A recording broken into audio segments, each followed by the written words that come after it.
Annual Meeting 2022, we convene in Davos at the most consequential geopolitical and geo-economic moment in the past decades. Mr. President, we have all seen the leadership, your courageous leadership. We are eager to hear from you on what lies ahead for your country and its people, your vision for peace in Europe and the international global order, and how we can assist you, because everybody of us is affected by what's happening in your country. Mr. President, the floor is yours.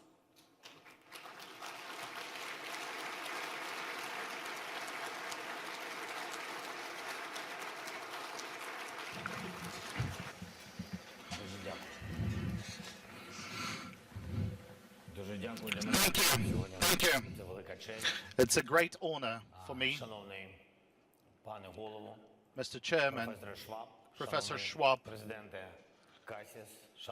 President Cassis, ladies and gentlemen, I'm grateful for the opportunity to take part in the discussions at the forum. The main theme for this year's Davos is history at a turning point, government policies and business strategies.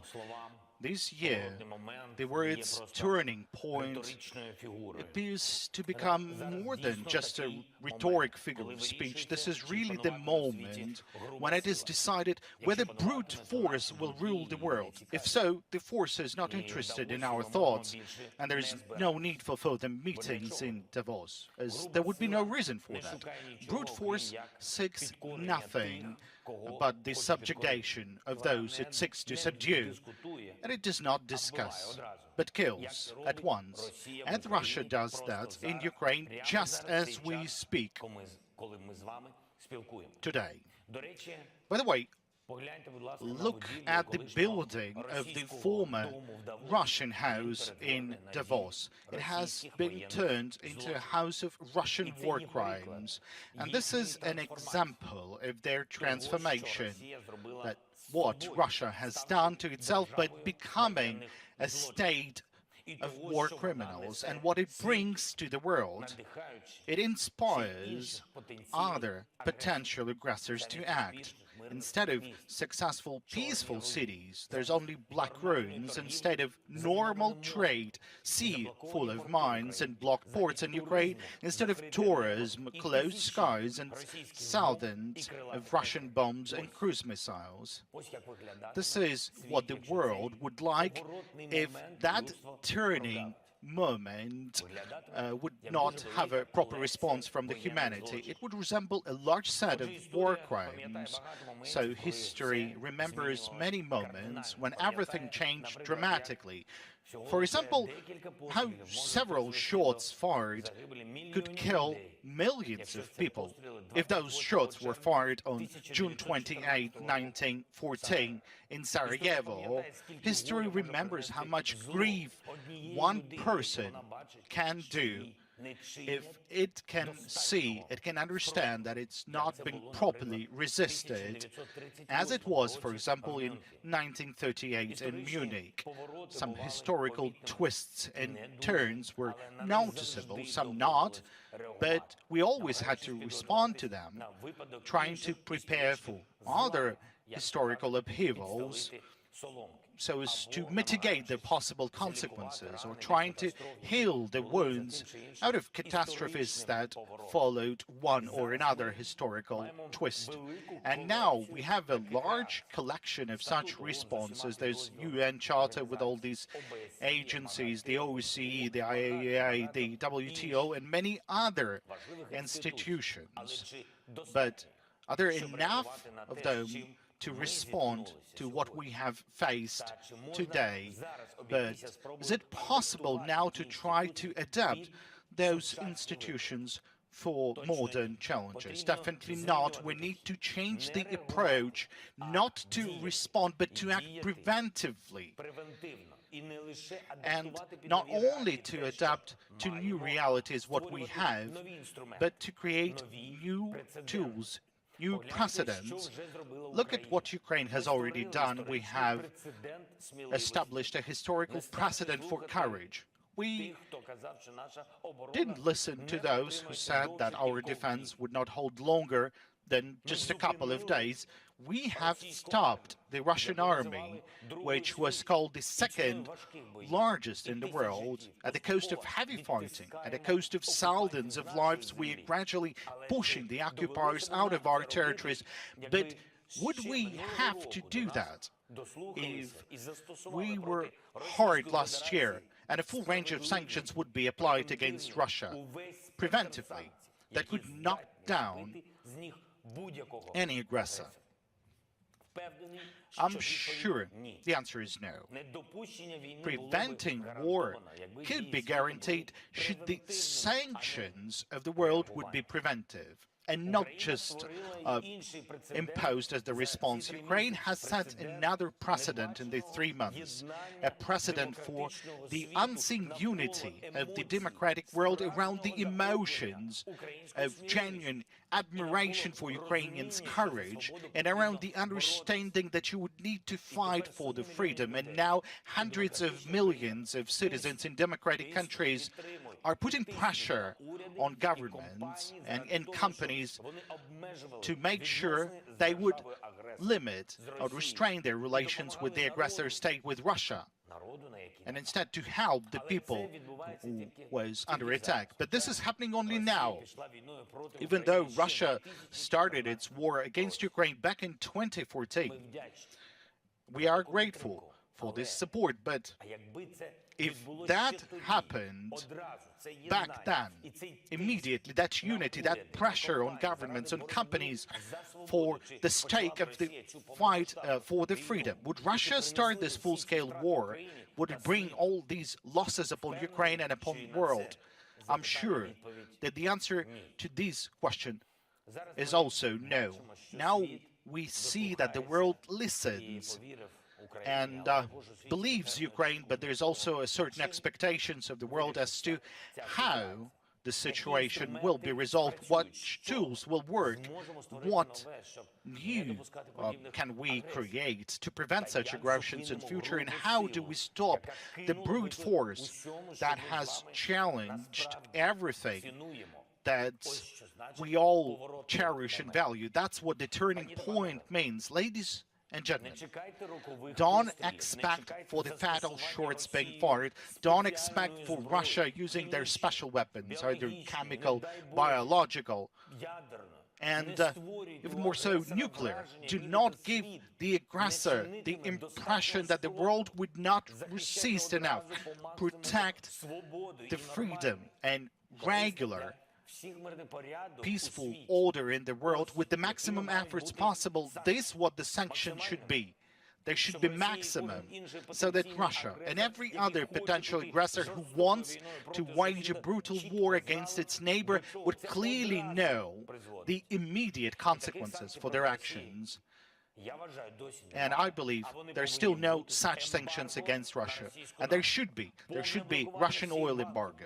All the Russian banks should be blocked. No exceptions. There should be an abandonment of the Russian IT sector. There should not be any trade with Russia. This should be a precedent for sanctions pressure that will work convincingly for the decades to come and would support the peace. It is necessary to set a precedent for the complete withdrawal of all foreign businesses from the Russian market, so that your brands would not be associated with war crimes, so that your offices, bills and goods were not used by the war criminals in their bloody interests. Values must matter, particularly when a full-scale war begins and the global markets are becoming destabilized, because someone there is simply neglecting the values. In that case, everyone suffers losses. We offer every company that leaves the Russian market to continue operating in Ukraine. You'll have access not only to our market of 40 million consumers, but also to the common market of Europe. And your brands, your positions, they will only increase because you would truly support the protection of freedom. Our representatives here in Davos can inform all of you on the details of the prospects that Ukraine opens for your businesses. Ladies and gentlemen, we offer the world to set a precedent for rebuilding the country after the war, which will show everyone who dreams of destroying the life of a neighbor that the war is not working. I invite you to take part in this rebuilding. The amount of work is enormous. We have more than $500 billion in losses. Tens of thousands of facilities were destroyed. We need to rebuild entire cities and industries. And we offer a special, historically significant model of rebuilding when each of the partner countries or partner cities or even partner companies will have the opportunity to take patronage over a particular region of Ukraine. It could be a city or community or even an industry. Britain, Denmark, the European Union and other leading international entities have already chosen a specific area for patronage in rebuilding, and thanks to this model of relations, the post-war rebuilding could be fast, could be efficient and could be of high quality, and this would not only allow to attract the best specialists, architects, engineers, builders, developers, managers, and others, but it will also be the largest in Europe since the World War II. It will become the largest opportunity for an economic way forward, and I hope that at the beginning of the international conference in Lugano that was mentioned by the President Cassis, it will be held in July this year, dedicated to the post-war reconstruction of Ukraine, all of our partner countries and most of the leading companies of the world will come up with their own packages of proposals. And taking this opportunity, I would like to extend words of gratitude to Switzerland for organizing this conference and supporting our efforts. I would like to note the efforts of Ursula von der Leyen, particularly her proposal to establish a platform for rebuilding and reconstruction that would be managed jointly by the European Commission and Ukraine and will allow to direct the European Union resources to restore the normal life in our country. But the list of the new precedents that we need would not be complete without a few more decisions. There has to be a precedent for punishing the aggressor and for the investments in the peaceful life. The Russian assets, which are scattered in different jurisdictions, must be found. There has to be seized or frozen, and then they should be allocated to a special fund that would be used to help all those affected by the war. Of course, this is not easy, but after that, there will be definitely no motivation of every aggressor to do what Russia has done and what it continues to do. If the aggressor loses everything, then it definitely deprives him of any motivation to start the war. Let's move on. Any response to the mass famine is too late by its definition. The famine should be stopped only preventively, when it's not yet started. But now the world simply has no tool like that, and we propose to establish the Organization for Responsible and Democratic States, exporters of food products who can act with respect for human rights and global trade rules. The motivation for us is very simple. Whatever the turning points they are in history, the humanity should have a tool to protect itself against the hunger, and Ukraine is ready to provide a platform for the activities of this new organization, which is definitely an important one. And one more aspect, this war of Russia against Ukraine convinces everyone that support to the country under attack is the more valuable the sooner it is provided. Weapons, funding, political support, and sanctions against Russia. If we would have received them by 100% of our needs at once, back in February, the result would be tens of thousands of lives saved. This is why Ukraine needs all the weapons that we ask, not just the ones that we've been provided. That is why Ukraine needs funding. That's at least $5 billion per month. And all the funds that we need for rebuilding our country. This is why we have established a fund for rebuilding Ukraine called United 24, and we call upon everyone to join this platform. For each and every donor, we will have a specific proposal how to help and where to allocate those funds, where are those priorities. The targeted nature of our work is the absolute priority. And then, under this brand, United 24, we propose to establish a global structure that can, within 24 hours, can provide sufficient support to any country that has suffered or faced a military attack, a natural disaster, or a pandemic. So we offer a new format for security guarantees based on what we have faced, what we have went through. And there must be something that sets a precedent for a timely assistance to everyone who needs it, to save lives, to save social stability, all the necessary elements for a normal economy. For example, something like a 911 service. There has to be similar service that is called United 24, which would guarantee the security on a global scale. Ladies and gentlemen, a man whose name is still well remembered, George Marshall, said the following back in 1947. He said, "Our policy is not against a country or a doctrine, but against hunger, poverty, despair, and chaos. Its goal is to revive a functioning economy in the world, to allow the emergence of political and social conditions in which free institutions can exist." These words are relevant even today. My proposals are all the same. They are designed to counter the hunger, poverty, despair, and chaos. And of course, the war, which is unleashed by the Russia, and which brings nothing else but hunger, poverty, despair, and chaos to many in the world, not only to us, to Ukraine, because guaranteeing peace and stability and security requires all of us acting quickly and preventively. We should not be afraid to set new precedents, and this is what the world should learn at various turning points to which it paid a high price. This was the price for the fact that the world would only respond, but not to act preventively. So now we can do it differently, finally, in the correct way.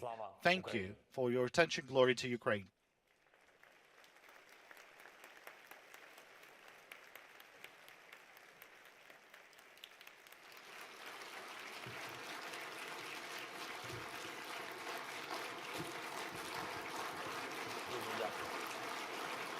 Thank you so much.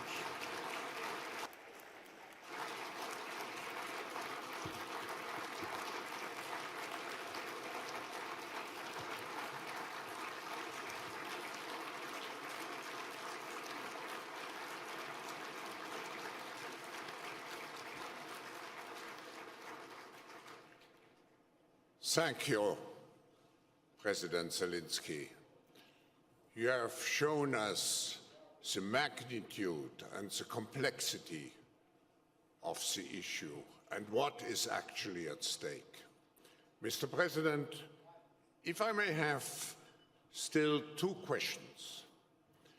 The first one is the following. What is your dream? How do you see Ukraine in the future? What is your vision for Ukraine in the future?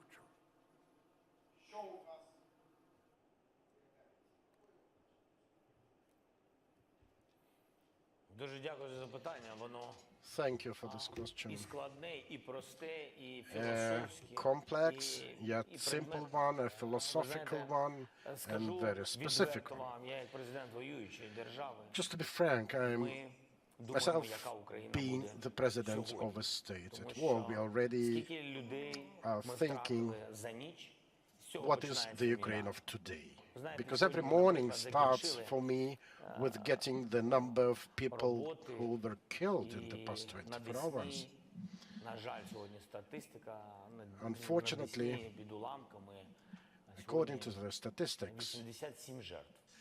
we've got 87 87 трупів, життів.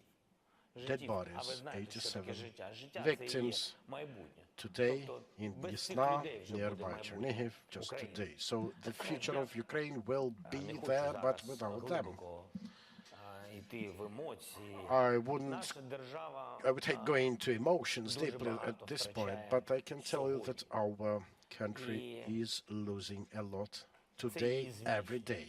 І такою вона буде. But it Вона дуже дорого makes us stronger. сплачує за цю свободу і за незалежність, We за have цю to pay боротьбу, dearly не боюсь цього for the слова, freedom. народну війну за незалежність і We свободу wage нашої this держави. People's І не просто так ми fight це робимо. for their nation, Попереду, for its future, перемога. and definitely the Попереду victory це буде is переможна awaiting держава us ahead. з об'єднаною I'm sure народом і we владою. will be a victorious state with unified Що так people, виявилося, що unified by this міцний victory. народ. I'm really glad that we've resulted to be that strong. народ, і військові, і всі. And I Тому mean, це the буде сильна civilians, the держава, military, у we якій will будуть be a конкретні strong пріоритети щодо безпеки. nation Ми with розуміємо, що в specific будь-який момент security таким priorities. сусідом може бути As we do будь-що, understand that with a і, на neighbor жаль, like може this, бути війна. anything Війна can може happen повторюватися. anytime, and the war may repeat itself. Ми повинні зробити так, повинні We зробити have to make it такі умови, щоб in a way, we have to create such conditions будь-що that не боялися people or розвиватися в нашій businesses державі. Щоб наші would not be люди afraid всередині дійсно to мали приклад exist in this Ізраїлю, country, дуже to непоганий, але thrive in this Ізраїль невелика country. держава. Just take an example of Israel.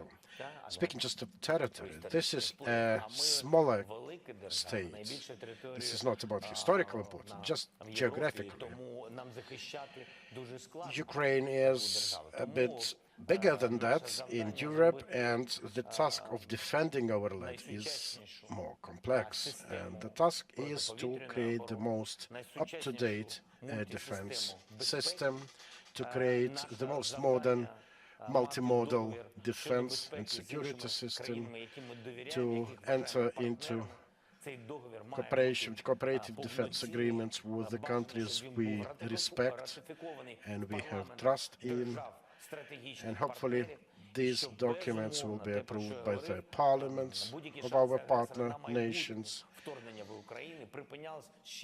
to see that any chance for the aggressor to try enter our country in the future will be short-lived. Again, the future of this country is about people and businesses, about development of digitalization. We are not going to dwell into corrupt deeds or oligarchic institutions. Nothing on that will remain in Ukraine. Actually, there is nothing like this already in Ukraine. And I think this modern, this safe nation, this nation which is appealing to them, to the rest of the world. This is my dream of Ukraine. Thank you.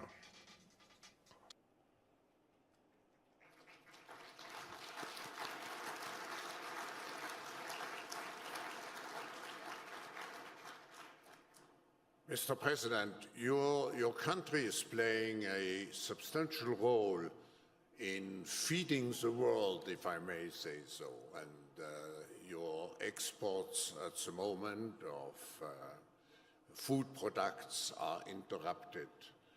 How can we help to restore Ukraine as a major, to fulfill its function, to be a major contributor in order to avoid a food crisis which would be so dangerous for all of us in the world and so painful. What can we do? And what can you do? What can we do for you?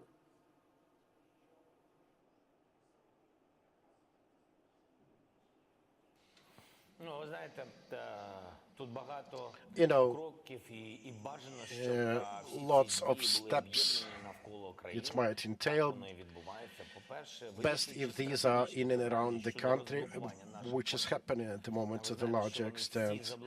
The priority matter is to deblocate our seaports. You know of our seaports being blockaded, the whole of the Azov Sea, most of the Black Sea. This has been done by the Russian Federation. And you probably know that they are stealing our grain on a daily basis. The Russian military are doing this, smuggling them by ships to other countries, and we need to react promptly on that. Our Minister of External Affairs is actively working with the peers and services in other countries. And actually, it's a tricky question itself, how you as a country can buy grains that you know for sure have been smuggled by Russians from Ukraine. So we work in this direction along diplomatic channels, and other countries have been assisting us on that because we won't be able to fight these Russian Federation's actions all alone. So another point is how to deblocate our ports, seaports. The European Union is engaged. I've talked to Boris Johnson, to Andrzej Duda from Poland, to Turkey, to Switzerland. We talked to the United Nations, asking for substantial, real steps towards establishing a corridor which would allow exports of our wheat, sunflower, and other grains, because otherwise there will be a deficit, and you know it will happen everywhere, in Asia, in Africa, everywhere. And this will be like, you know, a continuation of the energy crisis they launched the previous year. And with blockading our ports, they're doing just the same in the food realm. So we need to agree on a corridor, and Russia will not be able to stand against the leading countries of the world. We are able to export about 10 million tons from these ports, which will mean there will be no hunger in countries. There are options of doing it by railway, but we have many leaders of our neighboring countries, our friendly countries. We are talking to them, like the Baltic states, the representatives are here today. So we are talking how to use their facilities, their seaports on the Baltic to do it. So there is no single one-size-fits-all solution for that. Again, there can be no simple solution with a neighbor like Russia Federation. Well, there are also military solutions how to deblocate our country, our land, our waters, and we are going to do it parallel to other efforts. Again, we need assistance from around the world for that. Let us not forget, the war is going on. You may not perceive it as being quite distant, some 1,000 kilometers from you, but this is still an imminent and immediate aggression. And it can speed up if Ukraine fails. The blockade of seaports is one of those steps. They've ruined our refinery industry. Now we have problems with imports of fuel, petrol, diesel, so on. So many challenges we have to face, and I ask everyone to assist Ukraine financially and not just In terms of financing, I've explained already today that we need to deal with multiple issues and challenges like food deficits in the world and in Europe, and we have to deal with Russia. But parallel to that, our national economy has to remain operative. And financial assistance, and we are deeply grateful to international, particularly financial institutions, for their assistance, like the IMF. I'd like to particularly personally thank Kristalina Georgieva for her understanding. I would like to thank the United States of America for the support. Some of the recent packages have been recently signed by President Biden. So we welcome it, but we want everything to come as fast as possible because much depends on the speed.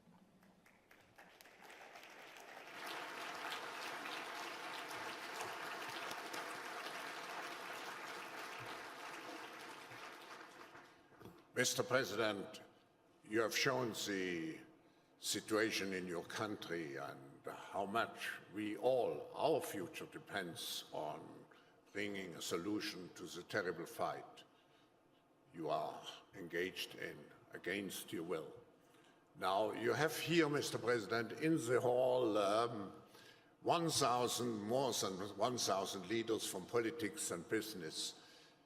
If you had a personal wish to each of those leaders, and if you would address individually each of those leaders, what would be your message to conclude our session today? What would be your message to each of the leaders here? Your personal message.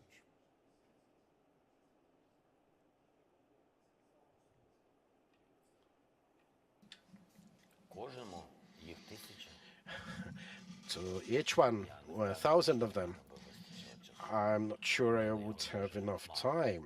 I'm really short on time.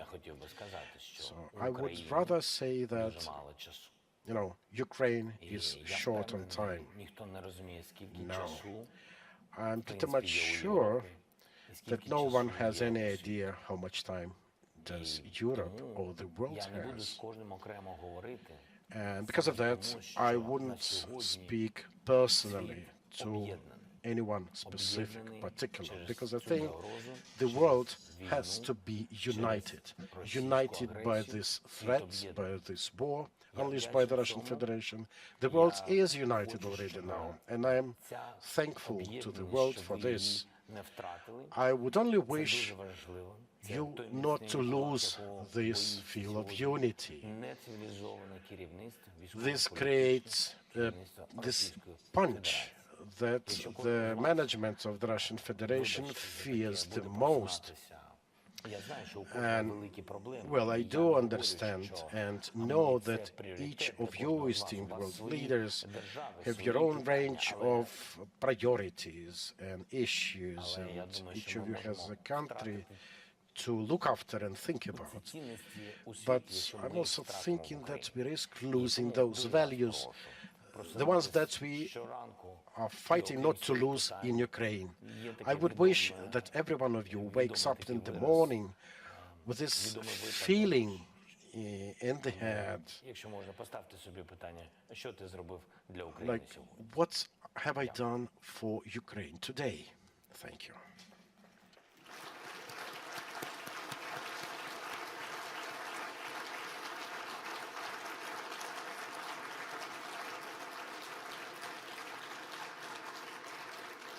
Mr. President, I can conclude this session by thanking you, by saying we are all united with you.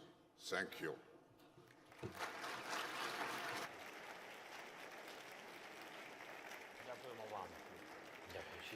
Thank you so much. Have a nice day.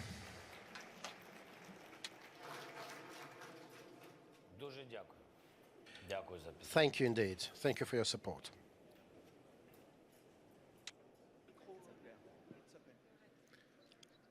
Ladies and gentlemen, please stay seated for our next session, Spirit of Resilience, Ukrainian